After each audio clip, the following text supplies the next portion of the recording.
네, 안녕하세요. 오늘은 intonation, 억양 같이 볼 거예요. Earlier in chapter 1, we defined intonation as pitch variations that occur over a phrase or sentence. 우리가 챕터 1에서 intonation을 pitch의 변화다 이렇게 봤었죠. Intonation contours can be described in terms of tone groups or intonational phrases. 우리가 이 억양 곡선이라고 하는 것을 어떻게 묘사할 수가 있냐, 어떻게 정의할 수가 있냐 라고 보면은 톤 그룹, 성조 그룹이랑 그리고 억양 그룹로 나눌 수가 있는데 A tone group is the part of a sentence about which an intonation contour extends. 우리가 성조 그룹이다 라고 하는 것은 이 억양 곡선이 이 문장에서 쭉 펼쳐져 있는 것을 내기를 하는데요. Within a tone group, each stress level has minor pitch increase, but there is one syllable in which this pitch increase is more significant. 우리가 이 성조 그룹을 볼 때 음이 이렇게 왔다리 갔다리 이렇게 했는데 좀 더 피치가 두드러지게 올라가는 그런 음절이 있다 라고 하는 거죠. The syllable that carries the major pitch change is called the tonic syllable. 가장 큰 피치의 변화가 있는 것을 우리가 성조 음절이다 라고 합니다. For example, in the following sentence, 자, 이러한 문장이 있어요. The boy gave the book to his teacher. 여기서 보면은 여기 teacher 마지막에 tonic accent가 들어가는 게 보이죠? The element marked with the apostrophe stress 이렇게 apostrophe가 들어간 것이 우리가 강세를 받는다라고 표시를 하고 But the major pitch increase in teacher 하지만 이 가장 큰 피치 변화가 있는 것은 teacher죠. 이것을 이렇게 별표 표시를 해놨어요. Which is marked with an asterisk. Since in the usual cases in English 보통 영어에서 있는 케이스들은요. The utterance in each position is reserved for shared old information and the new information is placed in utterance final position. The most common pattern is to put the tonic accent on the last stress lexical item. Noun, verb, adjective, adverb. 우리가 발화를 하거나 대화를 할 때 보통 문장 앞에 오는 그러한 정보들, 그런 것은 우리 집단들이 다 공유하고 있는, 다 알고 있는 그러한 정보이거나 혹은 old information이라고 부르거나 그렇게 부르죠. 그게 이제 바로 앞쪽에 오고 the new information, 우리가 신정보라고 부르는 새로운 정보 혹은 더 중요한 정보 이런 것들이 이제 발화의 마지막에 오게 되는 그런 경향이 있죠. 그래서 우리가 볼 수 있는 문장에서 가장 흔한 패턴은 이 성조 액센트가 마지막에 오는 그런 경향이 있다. 그래서 여기에도 teacher의 성조 액센트가 오는 거예요. One should know, however, that this is merely a tendency as you may easily find cases where the tonic accent is brought forward. 자, 하지만 우리가 살펴봐야 될 것은 이것은 그냥 그런 경향이 있다라는 말뿐이고 우리가 많은 측면에서, 많은 케이스들에서 이 tonic accent, 성조 액센트가 앞으로 오는 것을 볼 수가 있죠. 여기서 보면은 원래 우리가 앞에서 배운 대로라면 마지막에 new information이 오는 자리에 tonic accent가 와야 하는데 여기서 보면은 you were somewhat discouraged 이렇게 발음을 한 거죠. 그래서 in to be, 이 be에 보면 the tonic accent on somewhat is a result of emphasis, contrast. 우리가 이 단어를 강조하기 위해서 여기다가 당연히 tonic accent를 줬겠죠. Now, all cases of placing the tonic accent earlier than the last stress lexical item involve contrast emphasis as exemplified in 3. 하지만 모든 경우에 이 tonic accent가 앞으로 오는 모든 경우에 대조나 강조를 하기 위해서 그런 것만은 아닙니다. 자, 보면은 I have a part to plan, letters to write 이런 게 있겠죠. 이것은 It is important to know that a tone group is a unit of information rather than a syntactically definable unit. 자, 우리가 성조 그룹이라고 하는 것은 통사적으로 어떤 정의할 수 있는 개체라고 하기보다는 하나의 정보의 개체일 뿐이다 라고 하는 거예요. Thus, too, the way the speaker shapes his or her utterance depends on what he or she considers to be the important point in the sentence. 자, 그래서 화자가 발화를 형성하는 방식이 있죠. 이것이 그 화자가 느끼기에 어떤 것이 중요한 포인트인가? 그러니까 굉장히 주관적인 그러한 포인트다 라고 얘기를 하고 있는 겁니다. In 3번에 보면은 The speaker has the lexical item party letters that has the great importance. party랑 letter가 더 중요함을 가지고 있죠. 뒤에 있는 to plan, to write 이런 것보다요. Likewise, 그런 것과 같게도 while the neutral expression of A will assign the tonic accent to the last lexical item, vegetable, talking about the category characterization of spinach. 그래서 4A를 보면은 vegetable 여기에 last lexical item인 vegetable에 이렇게 성조 액센트를 그러니까 4A의 중화적인 표현은 마지막 어휘인 vegetable 여기에 성조 액센트를 할당을 할 것이다 하고 보는 거죠. 4A 봅시다. Spinach is a vegetable. 여기 보면은 여기에 성조 액센트가 있는 것이 보이죠. We will be likely to bring the tonic accent onto spinach in a discussion of vegetables and considering what would fit into that group. 그러니까 4A에서는 이 스피나치에 대한 그 범주를 얘기하고 싶은 거고 그래서 여기다 강조를 줬고 4B에서는 채소에 관한 논의를 하는데 이 채소에 관해서 어떤 것을 속해야 할지 이런 것을 볼 때 이 스피나치 여기다가 강조를 할 수밖에 없는 거죠. 자연스럽게. Before we leave this issue, 이 이슈를 벗어나기 이전에 it will be useful to mention some other cases that are also exceptions to the tonic accent falling on the last lexical item. The first one of these relate to the tongue group that has an intransitive verb or verb phrase whose subject is non-human. 자, 이제 마지막 last lexical item에 성조 액센트가 떨어지지 않는 그러한 예외적인 것들 몇 개 좀 보고 가자 이런 거죠. 자, 첫 번째 케이스는 어떤 것이 있냐? 자동사거나 혹은 그 동사부의 주어가 사람이 아닐 때 이럴 때가 있다. 그럼 여기다가 어디에 강조를 줄까 하면은 Our town is an upswing. The bird flew away. 이런 식으로 쓴 거죠. Man soar. 하지만 휴먼이 왔을 때는 여기 마지막 last next 아이템에 강조를 줬죠. The second involves certain types of adverbials and final position. Sentential adverbials, those that modify the whole sentence, and adverbials of time usually do not take the tonic accent. 마지막에 나오는 그런 부사 종류를 볼 것인데 보통은 문장 부사나 혹은 시간 관련 부사 이럴 때는 이 성조 액센트를 받지 않는다. 그래서 I don't watch TV 이런 식으로 얘기를 한다 라고 하는 거죠. 하지만 대조를 줄 때는 contrastive 대조를 줄 때는 typically 이런 식으로 얘기를 한다. It was a very nice day, unfortunately. 자, 여기서 성조 액센트는 여기 day 이런 식으로 쓴다. The sentence we have considered so far in 1 to 6 are all examples of falling intonation contour, which is quite typical of utterances that express finality.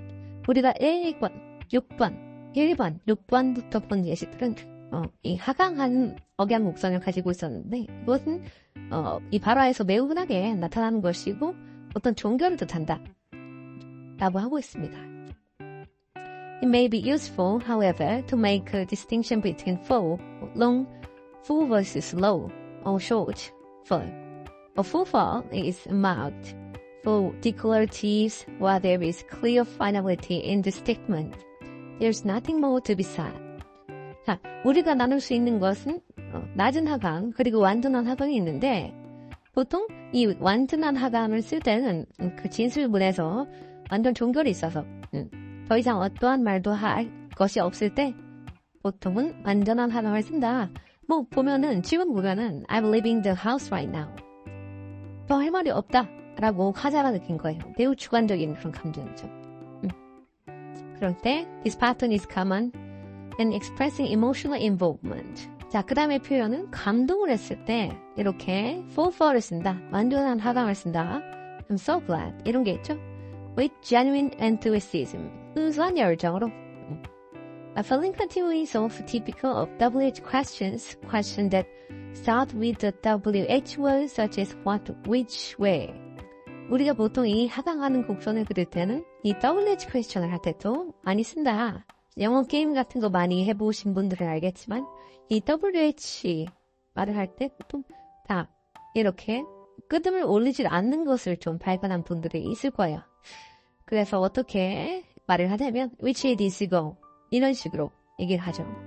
While a full or long for shows a definitive involved mood, or short, low for is generally an indication of a detached mood in the speaker. It displays a rather neutral, perfunctory attitude. 자, 우리가 완전한 하강이라고 하는 것은 이 명확하고 착잡한 기분, 그런 것을 나타내는 반면에 이 짧은 하강은 일반적으로 가자의 초연한 기분을 나타낸다. detached된 약간은 동떨어진 그런 기분을 나타낸다. 이는 다소 중립적이고 공식적인 태도를 보인다. 그래서 whatever you say 이렇게 하면 너가 뭐라고 하든 I agree with it. 나는 이것에 동의한다. 이런 뜻이죠. 약간은 detached된 그런 모드죠. If falling into is indicative of finality or completion, rising intonation represents non-definiteness, lack of assurance, or incompletion. 우리가 보통 falling into 하강하는 곡선들은 완전함, 종결 이런 것을 뜻하게 된다면 rising intonation 같은 경우는 어떤 것을 뜻하냐? 비한정성 혹은 확신이 없음, 비종결, 비완성, 미완성 이런 것을 나타내는 거죠. 보면은 이렇게 얘기하면 잘 이해가 안 가지만 밑에를 보면 이해합니다. This speech pattern is address-oriented, and the degree of rise is matched to the degree of uncertainty or incompleteness.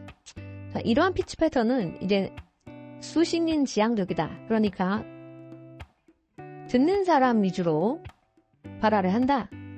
듣는 사람을 배려해서 듣는 사람에 집중해서 그렇게 발화를 하는 것이고, 이렇게 rise 올리는 것의 정도는 불확실성 혹은 미완의 정도와 이제 매치가 된다. 이런 소리죠.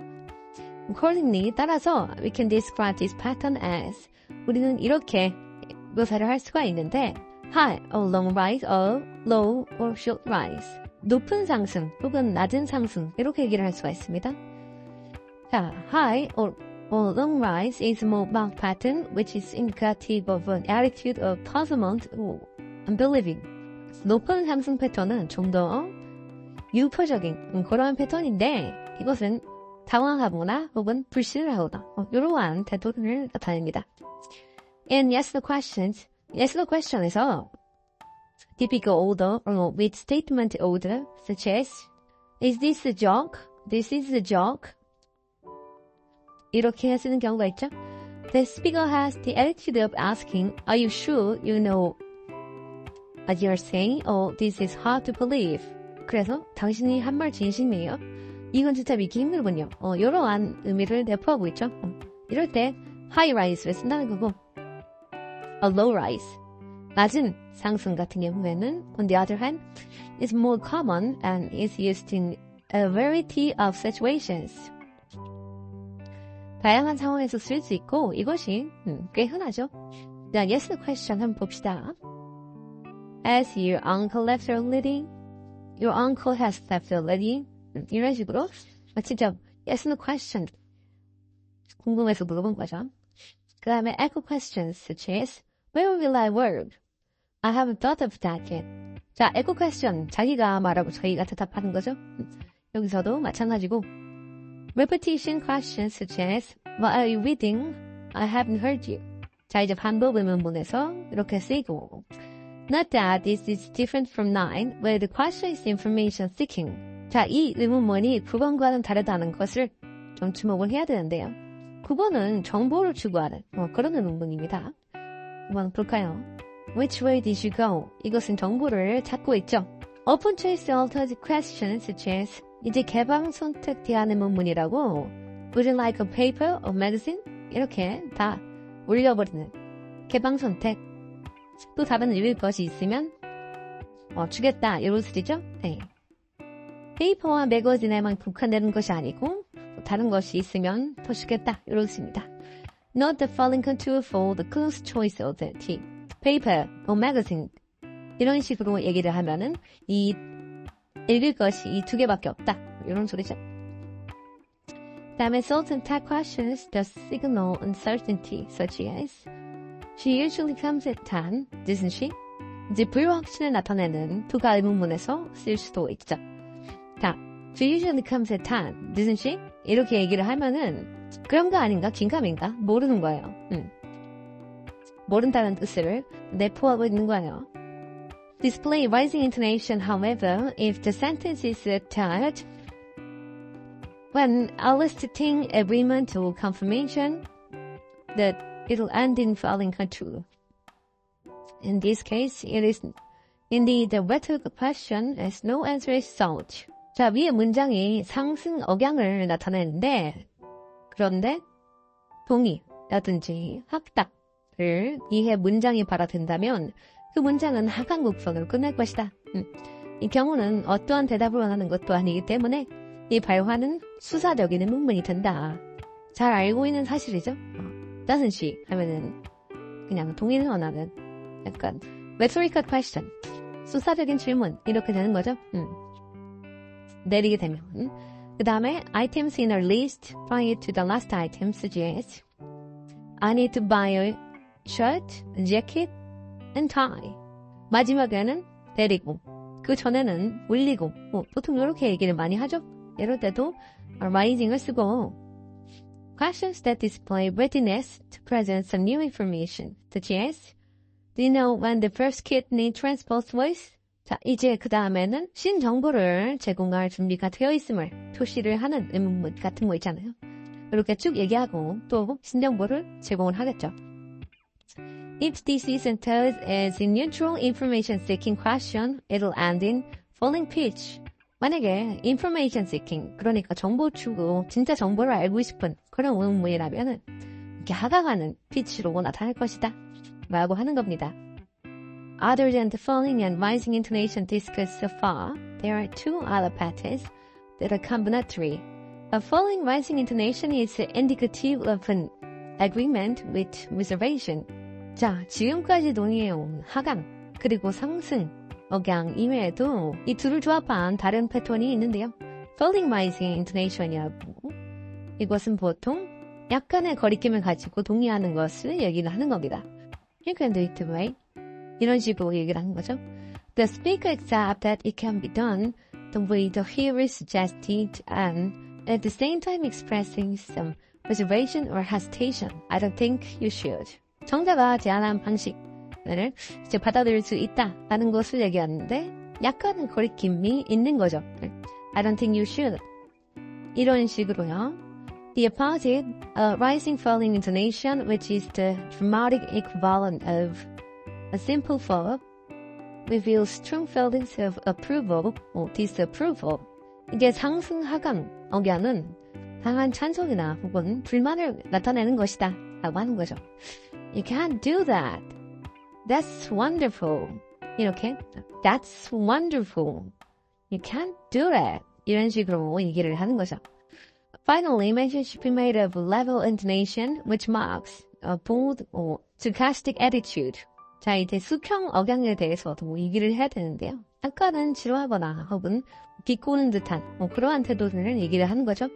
Don't look at the party. 이런 식으로 얘기했네. Great. 약간 빈정거리는 Great. 이런 식으로 얘기를 한다 이런 거죠. Putting all this together, we can clearly interpret the message intended by the speaker. Alright. Alright. 하면 동의해요. Alright. 하면은 감정적으로 동의해요. Alright. 하면은 뭐라고 받아들일 수 없어. 이런 뜻이고. Alright. 하면은 나 듣고 있어요. 괜찮은 거예요. 이런 식인 거고. Alright. 이런 식으로 하면 Yes, but I am doubtful. 그래요. 근데 나는 약간 의심스러워요. Alright. 이런 식으로 하면 22번의 B보다 약간 더 드라마틱하게 극적으로 감정을 더 쏟아서 얘기를 하는 거고요. Alright 하면은 how uninspiring. 진짜 관심 없다. 이런 뜻으로 마무리 지으면 될 것 같습니다.